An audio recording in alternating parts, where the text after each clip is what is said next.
할렐루야. 오늘도 주님을 사모하여 모인 우리 모두에게 이 시간 하나님의 크고 놀라운 사랑과 은혜가 충만하게 임하기를 먼저 간절히 소망합니다.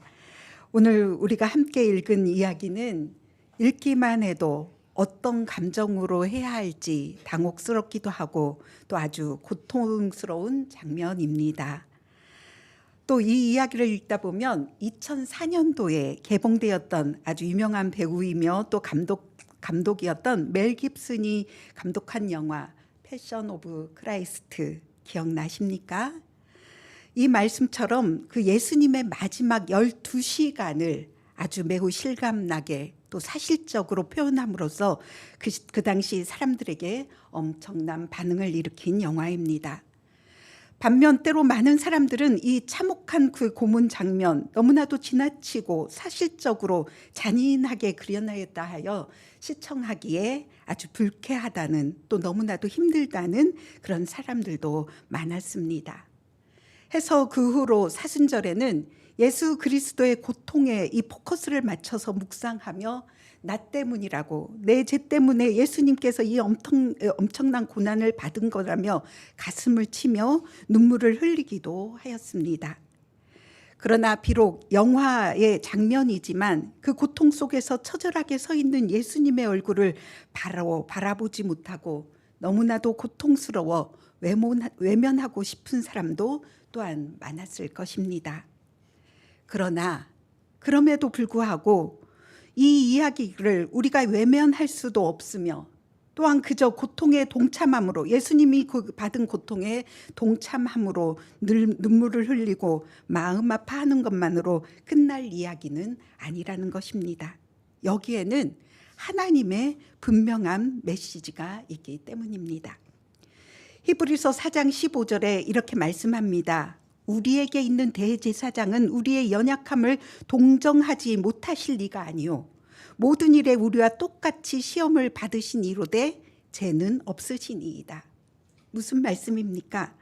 우리의 대제사장이신 예수님께서 죄는 없지만 인간이 당하는 조롱이나 멸시를 당하시고 또 책질을 맞는 이 엄청난 고통을 당신이 몸소 겪어내신 것은 바로 우리의 연약함을, 우리의 인간이 연약함을 충분히 이해하시고 또 우리를 받아들이기 위함이라는 것입니다.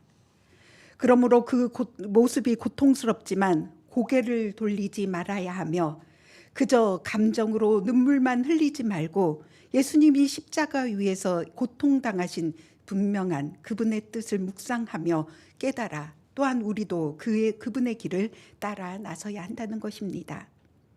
오늘 말씀의 사도 요한은 빌라도의 법정에 서 계신 예수님을 이렇게 기록하고 있습니다. 빌라도가 예수를 데려다가 채찍질을 하였다. 군인들이 가시나무로 관을 만들어 머리에 씌우고 자색 옷을 입혔다. 그리고 유대인의 왕이여 평안하소서 조롱하며 심지어 손으로 때리기까지 하였다. 여러분 상상해 보십시오.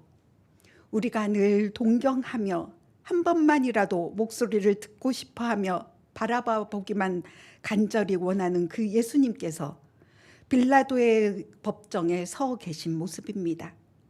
빌라도가 사용했던 이 로마 시대의 채찍은 단순한 가죽끈이 아니었습니다. 죄수들에게 고통을 주기 위하여 여러 갈래의 가죽끈에다가 또 그 끈 중간중간마다 쇠구슬이나 날카로운 동물 뼈 조각을 달아 휘둘렀다고 합니다. 그 채찍에 맞는 사람들은 살점이 뜯겨나가고 피가 맺히는 아주 심한 고통을 느끼게 하였지요. 군인들에게 넘겨진 예수님은 어떠하였습니까? 조롱을 받았습니다.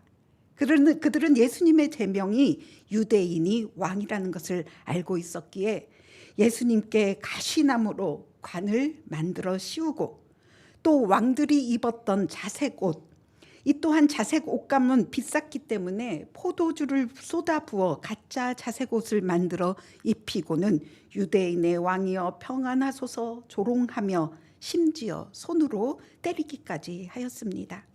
손으로 맞는 것은 그 무엇보다도 수치스러운 일이 아니었겠습니까? 여러분은 누군가의 조롱을 받아본 적이 있습니까? 누군가가 나를 멸시한다고, 무시한다고 느꼈을 때 사람들은 절망합니다. 자기가 한없이 초라해지기 때문입니다. 이때 느끼는 감정을 단어에서는 모멸감이라고 합니다. 모멸감. 단순히 기분이 나쁜 것을 넘어서 자기의 존재의 가치가 부정당하거나 짐승만도 못한 취급을 받는다고 느끼는 아주 비참한 감정을 말합니다. 김찬호 교수는 모멸감이라는 제목의 책을 썼는데 그 책에서 우리 한국 사회에서 서열 문화나 또 쉽게 우리는 비교를 하지 않습니까? 비교하는 이 습관이 이 모멸감이라는 감정을 더욱 심화시킨다고 말을 합니다. 그러니 이보다도 더 절망스러운 것이 또한 무엇이겠습니까? 이 가혹한 행위를 하는, 고문을 행하는 사람, 또 무시를 하는 사람, 폭력을 휘두르는 사람들은 자기의 잘못이 무엇인지를 깨닫지 못한다는 사실입니다. 그러니 미안하다는 말은커녕 멸시받아 마땅한 행동을 했다고 오히려 피해자를 비난하기도 하는 것이지요. 그러므로 먼저 믿는 우리들은 누군가를 조롱하고 무시한다면 그 사람의 존엄성, 하나님이 귀하게 지은 그 존엄성을 빼앗는 폭력을 저지른 이름을 깨달아야 할 것입니다. 이는 예수님이 가신 길과는 전혀 다른 길이기 때문입니다. 사도행전 3장에서 베드로가 설교했던 것처럼 형제들아 너희가 알지 못하여 그리하였으며 너희 관리들도 그리한 줄 아노라. 형제들이나 관리들이나 그들이 하는 행위를 무엇을 하는지 알지 못하였다고 하였습니다. 이처럼 빌라도도 군인들도 때론 우리가 사람들을 멸시하는 우리의 행위도 예수님이 누구인지를 알지 못하였고 자신들이 무슨 일을 하는지도 알지 못하였습니다. 그러니 이 무지 하나님을 알지 못하는 자가 이런 일을 저지르는 것입니다. 참으로 안타까운 일입니다. 그러므로 우리는 늘 이런 죄를 범하지 아니하도록, 이런 죄인의 자리에 서지 아니하도록 깨어있는 영을 달라고 하나님께 기도해야 할 것입니다. 결국 빌라도는 갖은 방법을 써보았지만 예수님에게서도 아무런 죄를 발견하지 못하였습니다. 그리고 그는 채찍에 맞고 과시간을 쓰고 자색 옷을 입은 예수님을 유대인들에게 보여주기 위하여 밖으로 데리고 나옵니다. 그러나 5절 말씀을 보면 이렇게 기록되어 있습니다. 예수께서 과시간을 쓰고 자색 옷을 입고 나오시니 빌라도가 그들에게 말합니다. 보라, 이 사람이로다. 참 이상합니다. 예수님께서 직접 가시관을 쓰고 자색 옷을 입고 나오신 것처럼 스스로 능동적인 행동을 하신 것처럼 기록합니다. 왜입니까? 예수님께서는 자신이 당하는 이 고통이 자신의 의지대로 하나님의 뜻대로 이루어짐을 알고 있기에 요한은 이렇게 기록하고 있습니다. 빌라도는 유대인들에게 이 사람을 보라 말을 합니다. 예수님께로 시선을 돌리게 합니다. 너희들이 말하는 유대인의 왕이다. 사회 질서를 어지럽히는 자라고 주장하는 이를 보아라. 아무리 그는 힘없이 우리가 휘두르는 채찍에 맞고 군인들에게 조롱을 당하지만 아무런 힘도 자신을 구해낼 행동도 하지 못하는 그저 힘없는 자일 뿐이다. 이처럼 참혹한 모습을 한 자가 너희들이 주장하는 유대인의 왕이냐 하나님의 아들이냐고 말을 하는 것입니다. 그는 그 속뜻에 나는 도무지 너희들이 말하는 이에게서 죄를 발견하지 못하였다고 말하는 것입니다. 왜입니까? 빌라도 또한 예수님께 이 가혹한 채찍을 휘두르고 엉망으로 만들어 놓고 어쩌면 예수님을 죽이는 일이 십자가에 못 박히는 일만큼은 피하고 싶었을 것입니다. 학자들은 이렇게 해석합니다. 그는 결코 이 일을 자신이 손에 피를 묻히고 싶어 하지 않았다고요. 그러나 그곳에 모인 무리들은 이미 피를 보았고 더욱 열광하며 반복하여 외칩니다. 없이 하소서, 없이 하소서. 십자가에 못 박으소서, 십자가에 못 박으소서. 결국 빌라도는 예수님을 십자가에 못 박도록 유대인들에게 넘겨주고 말았습니다. 그는 여전히 예수님을 알지 못하였고 무리가 일으킬 것 같은 밀란이 무서웠고 또 황제인 가이사에게 또 고소당할까 봐 두려워서 그는 소신껏 재판을 하지 못하고 자포자기하는 심정으로 예수님을 십자가에 못 박으라고 판결을 내리고 만 것이지요. 마침내 예수님은 십자가에 못 박히게 되었고 그가 달린 십자가는 골고다 언덕 높이에 세워지게 되었습니다. 그리고 십자가에 못 박으라고 외쳤던 사람들은 이제 골고다 언덕 높이 십자가에 달리신 예수님을 바라보고 있습니다. 그러나 십자가에 예수님을 바라보지도 않고 떠난 자들 또한 있었습니다. 그들은 예수님을 바라보는 것조차도 행하지 않았습니다. 그들의 뜻이 이루어졌다고 그 자리를 떠나고 말았습니다. 그들 또한 구원받을 그 기회를 놓친 것입니다. 여러분, 이 시점에 우리도 십자가에 달린 예수님을 바라보아야 합니다. 그저 피 흘리며 고통으로 일그러진 그의 얼굴이 우리가 또한 고통을 받으며 바라보아야 할 것이 아닙니다. 왜 십자가에 달리셨으며 그곳에서 예수님께서는 무엇을 이루어냈는지 그 뜻을 알고 또 그 뜻을 깨달아야 할 것입니다. 요한복음 1장 1절에 이렇게 기록되었습니다. 태초에 말씀이 계시니라. 이 말씀이 하나님과 함께 계셨으니 이 말씀은 곧 하나님이시라.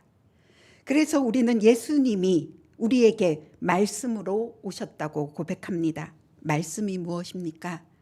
오늘 제가 여러분들에게 하는 설교처럼 설교에는 분명 듣는 대상이 있어야 합니다. 그리고 설교하는 자는 그 대상자들에게 전하고자 하는 분명한 메시지가 있습니다. 설교를 듣는 자에게 메시지를 이해시키기 위하여 설교자는 또 분명한 의지를 가지고 있습니다. 그처럼 예수님께서 말씀으로 오셨습니다. 그분이 전하고자 하는 분명한 메시지, 하나님에 대하여, 하나님 나라에 대하여 그의 삶을 통하여 우리들에게 분명하게 보여주셨습니다. 그리고 그 뜻을 우리가 알기를 원하시기에 이제 십자가에 의해서 그 고통을 견디시며 그 의지를 분명하게 보여주고 있습니다. 그렇다면 예수님께서 이처럼 행하신 이유가 무엇일까? 그 뜻이 전하고자 하는 의지가 무엇일까 생각해 보아야 합니다. 우리는 너무나도 잘 알고 있습니다. 많은 설교를 통하여 우리가 믿은 그 세월만큼 이 십자가와 부활로 예수님께서 이 세상을 이기신 분임을 알고 있습니다. 예수님께서는 그 모든 수치와 고난 속에 있었던 그것을 견디셨을 뿐만 아니라 그 수치와 고통을 넘어서서 그것이 고난과 수치가 아니라 하나님을 향하여 또 이 세상 힘과 폭력을 이길 수 있는 사랑을 향하여 그 사랑의 길을 걸어가신 것입니다. 그리하여 십자가에서 하나님의 영광을 보여주셨고 우리 또한 그 아들의 이름을 믿을 때에 비로소 우리가 얻을 수 있는 평안과 기쁨을 만들어 주셨습니다. 오늘 우리는 이 말씀을 읽으면서 예수님께서 말씀으로 오신 이유를 알려주는 두 가지 이야기를 함께 생각해 볼 수 있습니다. 먼저 이 사람을 보라는 말입니다. 이 말은 사무엘서 하나님께서 이스라엘의 첫 번째 왕을 세우시면서 하신 말씀이기도 합니다. 이스라엘에 아직 인간의 왕이 없고 하나님이 친히 그들의 왕이셨을 때였습니다. 그러나 이스라엘은 자기들도 다른 나라들처럼 강성해지도록 보이는 왕을 우리에게 달라고 조르고 또 졸랐습니다. 결국 하나님은 그들의 요구를 들어주시면서 이렇게 말씀합니다. 사무엘이 사울을 볼 때에 여호와께서 그에게 이르시되 보라 이는 내가 내게 말한 사람이니 이가 내 백성을 다스리리라 하셨느니라. 처음으로 세워진 왕은 다른 사람보다 어깨 하나가 더 있을 만큼 아주 컸고 또 얼굴이 수려하였다고 기록됩니다. 인간적으로 볼 때 누가 보아도 믿음직스러웠고 우리의 왕이 될 만한 사람이었습니다. 이로부터 이스라엘은 끊임없이 왕이 세워졌지만 그 왕은 결국 이스라엘을 구원하지 못하였습니다. 그래서 이스라엘은 진정한 왕, 그들의 영적인 지도자를 메시아를 기다렸습니다. 그리고 드디어 빌라도 앞에 그 왕이 서 있습니다. 그러나 아무도 눈치채지 못하였습니다. 알지 못하는 빌라도였지만 그러나 그는 알지 못하면서도 자기 입술로 보라 이 사람이라고 말하고 있는 것입니다. 하나님이 명하신 것입니다. 사실 이 사람을 보라는 이 말은 신학적으로 아주 매우 의미 있는 주제로 사용되었습니다. 라틴어로는 에케 호모. 혹시 들어보신 적이 있습니까? 이 에케 호모는 그 무엇보다도 그림으로 유명합니다. 이 사람을 보라, 가시관을 쓰고 자색 옷을 입고 책찍에 맞아 온몸이 피투성이가 상처로 난 예수님의 얼굴을 그린 그림입니다. 시대마다 아주 유명하였습니다. 한두 명이 그린 작가가 아닙니다. 뿐만 아니라 유명한 이 철학자 니체도 자신의 자서전적인 저서를 제목 이렇게 에케 호모, 이 사람을 보라는 제목으로 쓸 만큼 철학적으로도 유명한 주제이기도 하였습니다. 오늘 제가 특별히 311장 찬송을 택한 이유가 바로 여기에 있었습니다. 이 오늘 우리가 부른 311장은 이탈리아 화가 도메니코 페티가 그린 에케 호모를 보고 프란세스 하버갈이 영감을 받고 작사한 곡이라고 합니다. 그 그림 밑에는 이런 글귀가 쓰여 있었습니다. 나는 너를 위해 이것을 했건만. 무엇을 했다고 했습니까? 몸 바쳐 피 흘려 죽었건만 너는 나를 위해 무엇을 하느냐. 하버갈은 이 글을 읽고 큰 감동을 받아 이 찬송의 시를 지은 것으로 알려져 있습니다. 그러나 빌라도뿐만 아니라 거기에 서 있던 무리들, 평화의 왕, 자신들을 구원할 진정한 왕을 몰라보고 십자가에 못 박으라고 소리치고 있습니다. 두 번째 우리가 생각해야 될 문장이 바로 이 십자가에 못 박으소서 하는 말입니다. 이 뜻은 높은 곳에 매달라는 뜻입니다. 여러분, 어떤 이야기가 생각나십니까? 모세 때를 기억나게 합니다.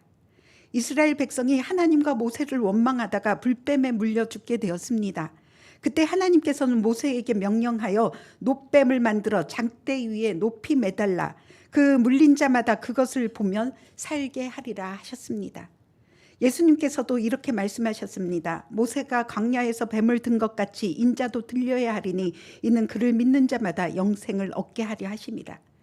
예수님께서는 우리를 구원하시기 위하여 높이 매달리셔서 뱀처럼 저주받은 모습으로 예수님은 죽으셔야 하셨습니다. 우리를 구원하시기 위함이었습니다. 사랑하는 성도 여러분, 우리가 매년 사순절을 기다립니다. 또 사순절을 지납니다. 오늘 우리 말씀처럼 십자가에 달리신 예수님을 바라보며 찢기신 또 일그러진 그의 모습을 바라보며 그의 고통을 느끼고 또 그 고통 때문에 눈물을 흘리지만 하나님께서 이 사람을 보라고 하신 그 말씀을 진정으로 우리는 깨달아야 할 것입니다. 그리고 우리를 구원하시기 위하여 십자가에 달리신 그 주님을 바라보며 우리가 영생을 얻기를 간절히 원해야 할 것입니다. 그러나 우리가 처음에 말씀드렸던 것처럼 그저 바라볼 것이 아니라 분명히 깨달아야 할 것이 있습니다. 빌라도와 예수님을 비교함으로 보이는 왕과 보이지 않는 하나님을 대조하는 것처럼 우리가 속한 하나님의 나라가 무엇인지 예수님께서 삶으로 보여주시고 말씀하시는 그 진리가 무엇인지를 분명히 깨닫기를 원하십니다. 빌라도를 포함한 이 세상의 진리는 무엇입니까? 힘 위에, 권력 위에 서 있는 것입니다. 누가 더 많이 가질 것인가? 그리하여 힘을 겨루기 위해 피 흘리고 전쟁으로 공포를 만들어냅니다. 그러나 예수님께서 말씀하시는 진리란 자신을 내어줌으로써 사랑 위에 서 있는 것이라고 말씀하십니다. 그리고 그 사랑으로 폭력을 이긴다고 오늘 십자가 위에서 증명하고 있습니다. 세상 사람들은 정의 실현을 위해 또 이 정의 실현을 꿈꾸는 자들에게 먼저 힘을 기르라고 말합니다.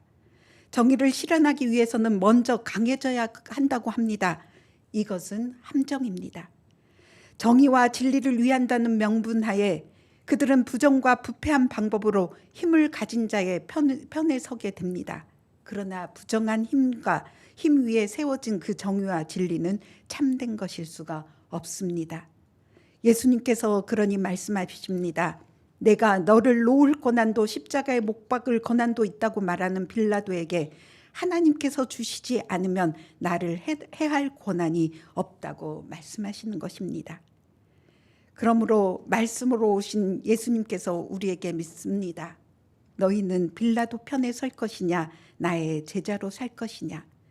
이거에 대한 대답은 오늘 말씀의 제목처럼 사람 속에 무엇이 있는가에 달려 있다고 생각합니다.